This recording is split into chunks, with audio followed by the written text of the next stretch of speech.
We're given a 5-year deferred whole life insurance, and age X pays a death benefit of 1 at the moment of death. Z is the present value.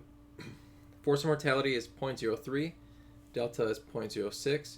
We want to calculate the 70th percentile of Z.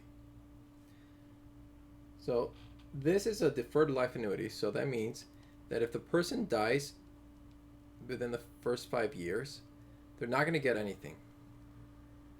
But if they die after the 5 years, they're going to have the benefit of 1 multiplied by a discount. So the discount is with force of interest 0.06 and Tx. So if we look at a graph, so between 0 and 5, it's 0. And then it jumps up. Okay. So we want to find this point on the graph where the probability that we're less, so we're between 0 and 5, plus probability we're after this point, we'll call it n, is equal to 0.7.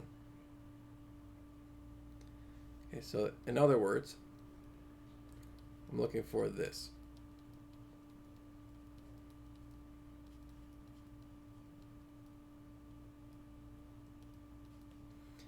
Okay, the probability Tx is between 0 and 5. Well, that's the same thing as S of 0 minus S of 5 plus, and then S of n for the second term.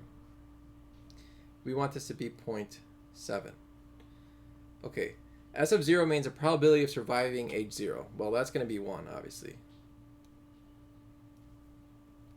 Minus probability of surviving 5 years. Well, we have a constant force of mortality, so it's e to negative 0.03 times 5, plus, now we're just going to plug in n for t, and we want this to be 0.7. Okay, so our goal is to solve for n. And so when we do that, we get n is 19.28517. So this value is a value of Tx that corresponds to the 70th percentile. So the 70th percentile of Z, so we can write it as Z of 0.0 is V to the n, where V is e to negative 0.06, and then n is 19.28517, and so the final answer is 0.3144.